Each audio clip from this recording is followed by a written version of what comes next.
ஹர ஹர சங்கர ஜய ஜய சங்கர ஹர ஹர சங்கர ஜய ஜய சங்கர. மகா பெரியவா பகலில் படுத்துக்கொள்வது மிகவும் அபூர்வமான ஒன்று. பின் நாட்களில் நிறைய உபவாசம் இருந்த காரணத்தினால் பகலில் கொஞ்ச நேரம் ஓய்வெடுப்பார். பெரியவா கோரைப்பாயில் தான் படுப்பார். பக்தர்களுக்கும் அதே நிலையில தான் தரிசனம் கொடுப்பார். பெரியவா படுத்துண்டிருந்தா பக்தர்கள் யாரும் நமஸ்காரம் பண்ணக்கூடாது என்று ஒரு நியதி இருக்கு. பெரியவா கோரைப்பாயில் படுத்துண்டு எழுந்தால் பாயின் பதிவு அப்படியே முதுகில் தெரியும். அப்போது பெரியவாளை தரிசனம் பண்ண வந்த பக்தர் பெரியவா முதுகில் தெரிந்த பாயின் பதிவை பார்த்து கலங்கி போய்விட்டார். பெரியவா இந்த முரட்டு பாயில் ஏன் படுக்கணும், இலவம் பஞ்சு மெத்தையில் படுக்கக்கூடாதா என்று நினைத்தார். அதை பற்றி அவர் யாரிடமும் அபிப்பிராயம் கேட்கவில்லை. பெரியவாரிடம் பிரசாதம் வாங்கி கொண்டு ஊருக்கு வந்தவர் நேராக மெத்தை கடைக்குத்தான் சென்றார். 2 நாட்களில் இலவம் பஞ்சு மெத்தையும் வெல்வெட் மேற்பரப்பும் தயாராகிவிட்டது.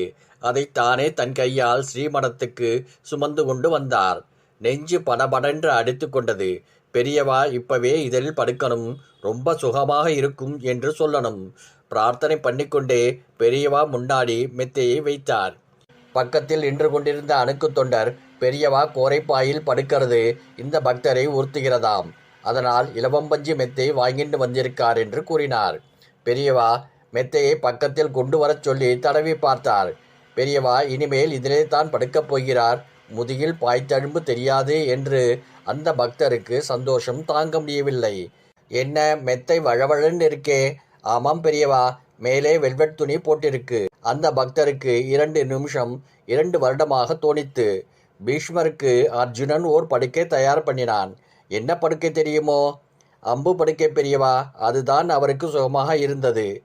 தேவலோக படுக்கை வேணும்னு அவர் சொல்லியிருந்தால் இந்திரனே ஒரு படுக்கையை அனுப்பியிருப்பான். நீ ஒன்று செய். அதோ ஒரு வயதான விவசாயி நின்று கொண்டிருக்கார். அவருக்கு வாங்கின கடனை அடைக்க முடியவில்லையாம். ராத்திரி படுத்தா தூக்கமே வரமாட்டேங்கிறதாம். அந்த மெத்தையை அவரிடம் கொடு. கூடவே 2 தலகாணியும் போர்வையும் வாங்கி கொடு. கொஞ்சம் நாளாவது நிம்மதியாக தூங்கட்டும். அந்த பக்தரின் முகத்தில் எந்த சலனமும் இல்லை. அந்த விவசாயிக்கு தலகாணியும் போர்வையும் வாங்கி கொடுத்தார். எனக்கு எப்பவும் கோரைப்பாய் தான் ஆனந்தமாக இருக்கு. இலவம் பஞ்சு மெத்தை உறுத்தும், அதில் படுத்தா எனக்கு தூக்கம் வராது. கோரைப்பாயை தவிர மற்றது எல்லாமே எனக்கு கோரமான பாயின்னு சொன்னாராம். நீயும் எல்லாத்தையும் தூக்கி போட்டுட்டு கோரைப்பாயில் படுத்துப்பாரு. எத்தனை வேதனை இருந்தாலும் நிம்மதியாக தூக்கம் வரும் என்று கூறினார். இதை கேட்ட அங்கே இருந்த எல்லோரும் அப்படியே உருகி போயிட்டா. ஹர ஹர சங்கர ஜய ஜய சங்கர ஹர ஹர சங்கர ஜய ஜய சங்கர.